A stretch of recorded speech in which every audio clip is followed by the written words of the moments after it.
Okay, Assalamualaikum warahmatullahi wabarakatuh.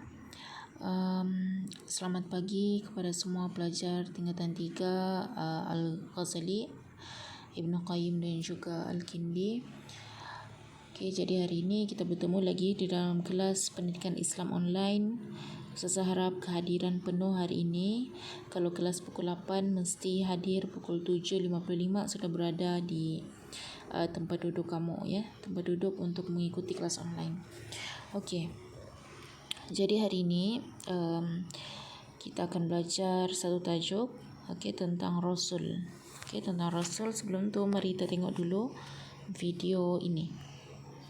Makna beriman kepada Rasul-Rasul Allah. Rasul adalah orang yang mendapat wahyu dengan membawa syariat yang baru. Sedangkan Nabi adalah orang yang diutus dengan membawa syariat Rasul yang datang sebelumnya. Dalam beriman kepada Rasul-Rasul Allah mencakup 4 perkara. 1. Beriman bahwa risalah mereka benar-benar dari sisi Allah. Oleh karena itu, barang siapa yang ingkar kepada salah seorang Rasul, maka sama saja dia telah ingkar kepada semua Rasul. Kedua, mengimani Rasul yang telah diberitahukan kepada kita namanya. Adapun Rasul yang tidak diberitahukan namanya, maka kita mengimaninya secara ijmal atau secara garis besar. Ketiga, membenarkan berita mereka yang sahih. Keempat, mengamalkan syariat Rasul yang diutus kepada kita. Dan Rasul yang diutus kepada kita sekarang adalah Muhammad sallallahu alaihi wasallam. Beliau adalah penutup para Rasul. Tidak ada lagi nabi setelahnya. Artikel muslim.org.id.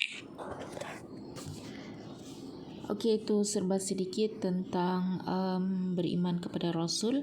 Okey, ingat beriman kepada Rasul adalah salah satu rukun daripada rukun iman.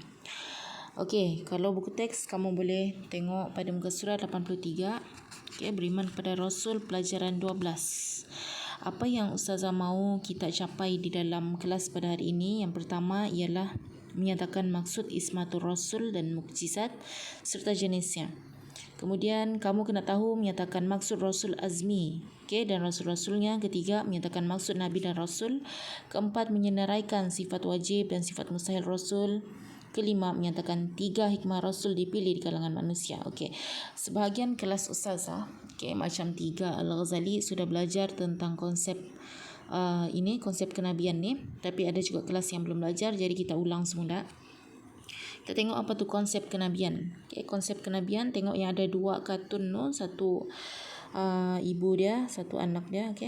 Maksud beriman pada Rasul iaitu meyakini bahawa Allah tu mengutuskan para nabi dan rasul kepada umatnya dan meyakini pengutusan 25 orang rasul yang disebutkan dalam Al-Quran. Itu maksud kita beriman pada Rasul lah.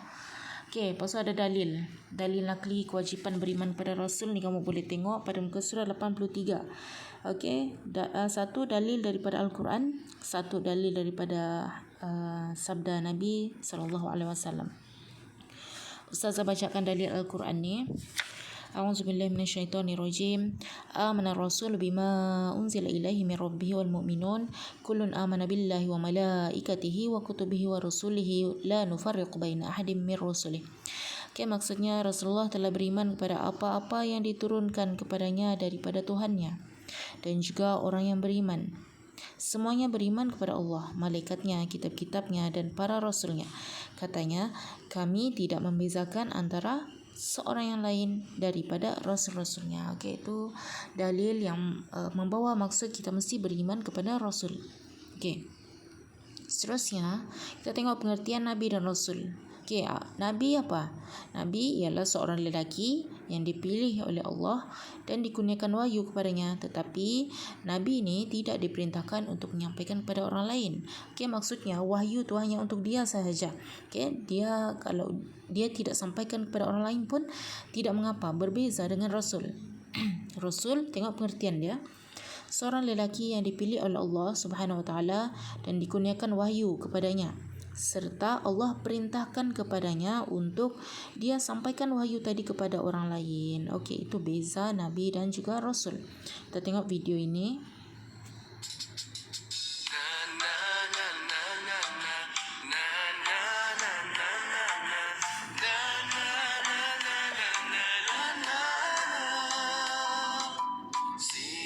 Sifat Nabi yang wajib baginya, eloklah kita menghafalnya.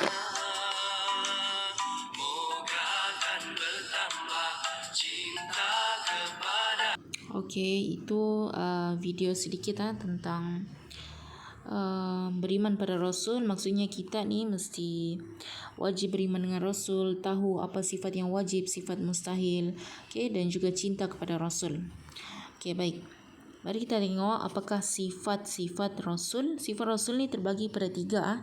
Okey, yang pertama sifat wajib, sifat mustahil dan juga sifat harus.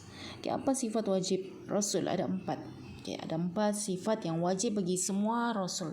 Semua Rasul siapa? Contoh macam Nabi Adam, Idris, sampailah Nabi Muhammad. Itu adalah Rasul. Okay, jadi Rasul-Rasul ni dia mesti ada 4 sifat ni. Yang pertama sidik. Sidik ni maksudnya benar.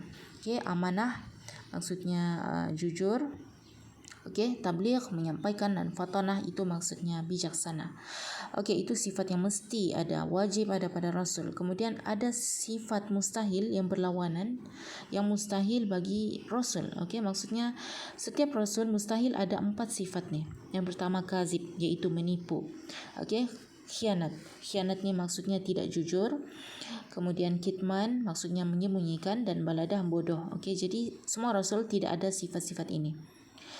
Dan sifat harus ini ada bagi Rasul. Okey, boleh ada dan boleh juga tiada. Sifat harus ni maksudnya sifat yang dimiliki oleh manusia biasa. Okey, seperti mana kita tahu Rasul ni juga manusia macam kita. Jadi apa yang kita buat, Rasul pun buat juga, macam makan, minum, tidur, okey, kahwin, itu semua ada pada Rasul. Okey, tapi ada juga Rasul yang tidak berkahwin lah kan. Okey, jadi sifat harus ni boleh dibuat ataupun boleh juga ditinggalkan mengikut kepada pilihan manusia. Okey, seterusnya kita tengok hikmah Rasul dipilih dalam kalangan manusia. Okey, kenapa Rasul ni Allah pilih dalam kalangan manusia? Ada 4 sebab. Empat sebab. Yang pertama, dapat menunjukkan contoh yang sempurna. Okey, kalaulah contoh kita ni manusia, kita tengok contoh kita tu jin, mesti kita takut kan. Jadi Allah pilih manusia juga supaya dia dapat bagi contoh yang paling sempurna. Contoh Nabi bagi kita macam mana cara solat yang betul kan. Nabi ada kaki, Nabi ada jari. Okay, Nabi tunjukkan macam mana cara tahiyat yang betul, cara angkat tangan semasa tahiyat yang betul. Kita boleh tengok dengan lengkap, dengan sempurna, sebab Nabi pun manusia. Okey, kita tengok sebab yang kedua, menunjukkan kemuliaan manusia yang dipilih sebagai khalifah. Okey, kamu kena tahu ya, manusia ni adalah sebaik-baik ciptaan Allah. Jadi Allah pilih manusia sebagai rasul. Ketiga, supaya ujian manusia sama ada mengaku kebenaran Rasul atau mendustakan. Dan yang terakhir, manusia lebih mudah beriman kepada Rasul. Okay, itu sebab kenapa Allah pilih Rasul ni dalam kalangan manusia. Okay, sekarang kita tengok apa tu maksud Ismatul Rasul. Ismatul Rasul, okay, maksudnya dari sudut bahasa, terpelihara daripada sesuatu yang buruk. Kalau dari sudut istilah, Ismatul Rasul ni ialah peliharaan Allah terhadap para rasul daripada melakukan dosa dalam apa juga bentuk sekalipun, sama ada dosa kecil ataupun dosa besar. Okey, jadi rasul ada ismatul rasul. Maksudnya rasul ini terpelihara daripada perkara-perkara dosa. Okey, sama ada dia dosa kecil ataupun dosa besar. Itu ismatul rasul lah. Okey. Kemudian kita tengok mukjizat. Okay, tajuk ni memang panjang sedikit, saya harap kamu boleh ikut. Okay, terus kita teruskan dengan mukjizat. Mukjizat maksudnya dari sudut bahasa ialah melemahkan. Dari sudut istilah, mukjizat ni maksud dia perkara luar biasa yang dikurniakan oleh Allah kepada Nabi dan Rasul untuk membuktikan kebenaran, kenabian dan kerasulan mereka. Okay, maksudnya mukjizat ni Allah bagi pada Nabi dan Rasul untuk membuktikan bahawa mereka tu betul-betul adalah utusan Allah. Okay, subhanahu wa ta'ala. Jenis mukjizat ada 2. Okay, satu mukjizat hissiyah. Satu lagi mukjizat maknawiyah. Okay, satu mukjizat boleh nampak, satu lagi mukjizat yang kita tak boleh nampak, kita boleh faham sahaja. Okey, ingatlah maknawiyah tu yang boleh difaham saja, makna saja. Okey, maksudnya makna kita nak boleh tengok kan. Itulah maksud kepada mukjizat maknawiyah. Okey, terus jenis mukjizat. Okay, kita tengok pengertian dia. Mukjizat hissiyah dapat dikesan dengan panca indera tetapi tidak berkekalan, berlaku ketika seorang Rasul masih hidup. Okey, ada contoh dia nanti Ustaz akan terangkan. Kemudian mukjizat maknawiyah pula maksud dia difahami dengan pemikiran dan pemerhatian berdasarkan ilmu. Maksudnya kita nak nampak tapi kita faham. Kita faham dengan fikiran kita, dengan pemerhatian ilmu kita faham. Mukjizat yang kekal sehingga hari kiamat. Okey, itu pun contoh dia ada di bawah nanti. Seterusnya kita tengok contoh dia. Contoh mukjizat hissiyah. Ingat hissiyah. Contoh mukjizat hissiyah Nabi Saleh dia ada mukjizat masa tu seekor unta yang sempurna sifatnya keluar daripada batu. Masa tu keluarlah seekor unta yang besar, okey. Unta yang besar keluar daripada batu. Okey, unta tu hidup, bukan unta patung, okey. Unta tu hidup, dia betul-betul keluar daripada batu. Okey, kemudian Nabi Musa tongkat dia bertukar menjadi ular dan menelan jelmaan ular tukang sihir. Okey, kemudian satu lagi 12 mata air terpancar daripada batu yang dipukul dengan tongkat Nabi Musa. Okey, itu mukjizat Nabi Musa. Masa tu orang-orang yang berada di sekitar Nabi Musa boleh melihat mukjizat tersebut. Okey, mukjizat maknawiyah pula apa dia? Okey, contoh Nabi Isa ini mukjizat hissiyah ni, ada silap sikit ni. Contoh mukjizat hissiyah masih yang di atas ni. Ini mukjizat hissiyah. Kalau Nabi Isa dia punya mukjizat membuat burung daripada tanah dan hidup dengan izin Allah. Burung tu boleh dilihat oleh umat Nabi Isa pada masa itu.